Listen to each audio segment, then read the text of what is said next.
Assalamualaikum warahmatullahi wabarakatuh. Oke, balik lagi bersama gua Lutfi Servis. Ada kedatangan HP dan LCD-nya juga.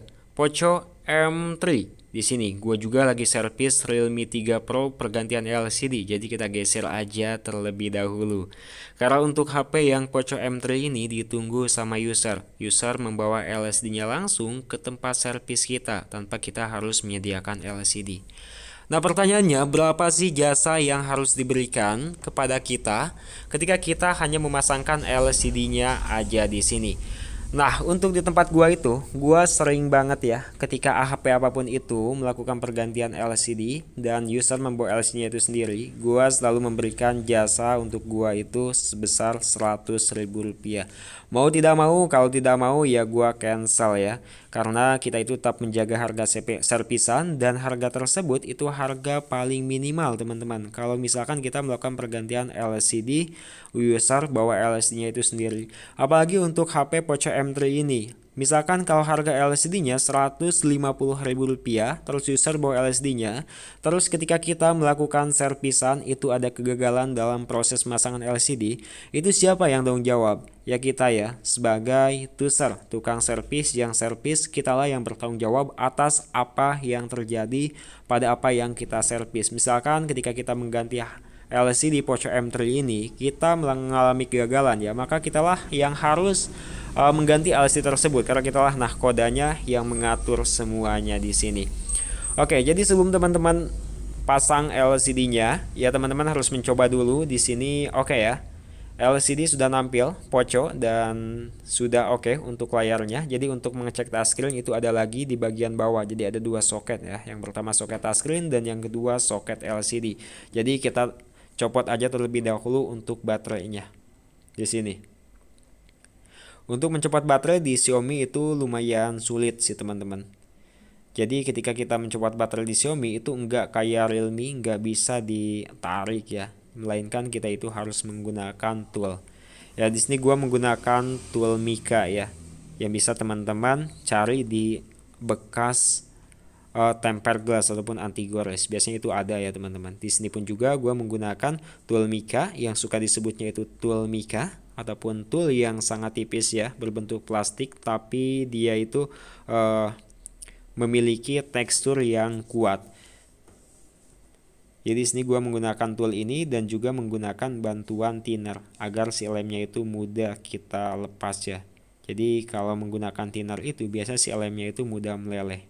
Nah, jadi kita tambahkan thinner dan kita tetap terus menekan ke dalam ya. Dan hingga akhirnya si baterai ini bisa juga ya dicopot. Oke. Kenapa kita harus copot baterai? Pasti yang nonton ini kan adalah teman-teman yang di rumah yang mau belajar ganti LCD sendiri ya, itu kan fleksibel LCD itu ada di bagian bawah ya. Nah, untuk mencopot LCD juga gampang. Siapkan thinner dan juga tool spesial, yaitu tool yang ini harganya sekitaran 14.000 sampai 20 ribuan teman-teman. Ini adalah tool besi ya, kaleng besi yang sangat tipis dan sangat tajam. Dan setelah kita buka ternyata si soketnya itu ada di bagian bawah untuk soket touchscreen-nya ya. Jadi kita buka juga untuk baut-baut yang ada di bagian mesin bawah. Kita buka juga ya untuk tutup yang ada di bagian mesin bawah. Nah, ini soketnya. Kita copot aja untuk soketnya. Nah, seperti ini aja, nggak usah kita copot untuk si papan PCB bagian bawahnya. Nah, jadi ini juga HP ini pernah melakukan pergantian LCD yang kedua kalinya, dan LCD yang sebelumnya itu terlihat ya LCD KW ya. Kalau yang sekarang LCD yang sekarang itu terlihat LCD yang oke sih kalau menurut gua. Dan di sini seperti biasa bersihkan ya untuk semua sisa lem ya. Kalau kita nggak membersihkan sisa lem ya itu proses pemasangan LCD itu bakalan kacau. Setelah kita bersihkan, di sini kita tinggal sikat ya, sikat seperti ini untuk sisa-sisa lemnya.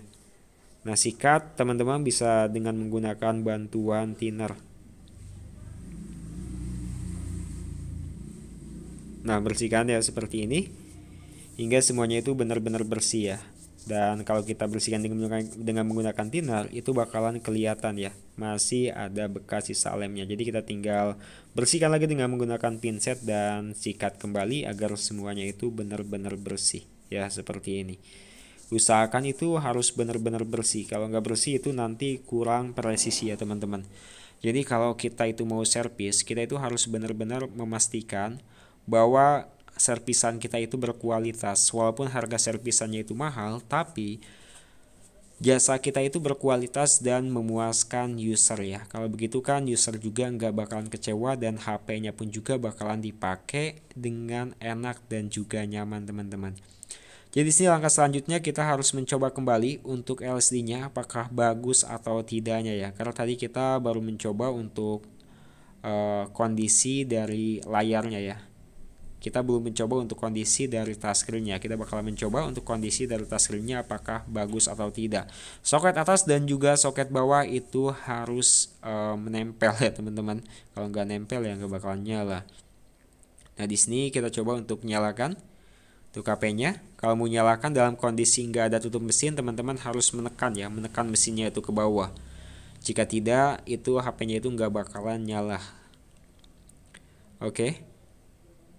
Di sini kita coba dan ini kondisinya sudah oke ya. Dan user kebetulan nunggu, jadi gua minta untuk password dan juga kata sandinya dan tentunya dikasih. Di sini kita coba ya untuk mengetes kondisi layar. Kalau misalkan kita geser-geser seperti ini terus ada yang putus, itu berarti kondisi touchscreen-nya itu nggak berjalan dengan optimal ataupun nggak baik ya. Dan ini saya rasa kondisinya itu sudah benar-benar oke dan gua cek kembali sudah benar-benar oke. Karena gue ingin memastikan benar-benar, karena kata user harus dipastikan benar-benar kondisi touchscreen, kondisi sentuhannya, dan juga kondisi semuanya. Dan user pun juga melihat akhirnya ke dalam, karena servisan tempat gue itu servisan terbuka. Ingin mencoba mengecek si touchscreennya apakah benar-benar berjalan atau tidak, dan kata user sudah oke. Dan kita bakalan langsung aja untuk melakukan pengeleman dan pasang secara permanen. Sebelum kita pasang LCD ini perlu diperhatikan ya.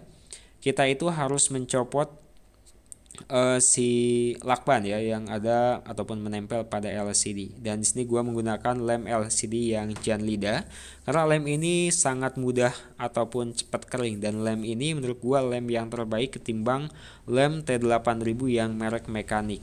Dan gua nggak membandingkan dengan lem T7000 ya, tapi gua membandingkan dengan lem T8000 yang mekanik dan lem T8000 yang Janlida yang gua pakai ini. Dan lebih bagus lem T8000 yang Janlida. Ketika teman-teman bingung mau beli lem yang mana, teman-teman bisa coba dua-duanya dan bandingkan. Menurut gua itu lem T8000 yang Janlida itu yang oke. Nah di sini kita copot ya. Ketika kita mau melakukan masangan LCD kita copot untuk semua lakban dan juga double tip di bagian bawah kita harus copot ya. Ini kalau di bagian bawah itu teman-teman itu harus hati-hati ya, karena kalau nggak hati-hati si fleksibel bisa saja tergores sama tool seperti ini ya. Kalau tergores ataupun sobek sedikit aja itu bisa mengakibatkan LCD-nya itu mati dan kita harus mengganti. Itu sih lucu ya teman-teman. Kalau kita rugi itu lucu banget sih teman-teman. Ya gue pun juga sering ya mengalami kerugian ketika gue memasangkan LCD seperti ini. Ada juga yang kurang presisi ketika gue press dengan menggunakan karet ataupun double tip ataupun apa ya di press LCD-nya. Itu ada juga LCD setelah 1 jam melakukan press itu malah ngeblank dan gak bisa digunakan lagi. LCD-nya itu terlalu ketekan ke bawah pada saat kita sudah melakukan LCD. Dan tentunya hari apa sih itu teman-teman gak ada di kalender. Jadi teman-teman itu harus benar-benar ya memberikan harga jasa itu. Untuk pergantian LCD biasanya 2 kali lipat dari harga LCD-nya tersebut. Jadi untuk antisipasi ketika kita rugi dalam proses pemasangan ataupun user kurang puas, kita bisa ganti lagi dengan yang baru. Jadi kita nggak rugi, hanya rugi capek aja dan rugi waktu yang telah kita keluarkan. Hanya rugi sedikit lem dan rugi sedikit aja ya teman-teman. Jadi kalau misalkan kita berhasil dalam melakukan pemasangan LCD, kita itu bakalan untung dari harga LCD-nya tersebut. Misalkan harga LCD-nya itu 150.000 ya, kita untungnya 150.000. Karena 150.000 lagi itu adalah modal yang kita keluarkan untuk beli LCD ini. Nah, kalau gua di sini untuk pasang LCD itu gua selalu ketika gua sudah pasangkan LCD dan presisikan LCD dalam kondisi dengan apa yang seharusnya presisi seperti ini ya. Itu gua langsung nyalakan handphonenya, dan juga di sini gue press dengan menggunakan karet tanpa harus memasangkan back cover bagian belakang ataupun tutup mesin bagian belakang.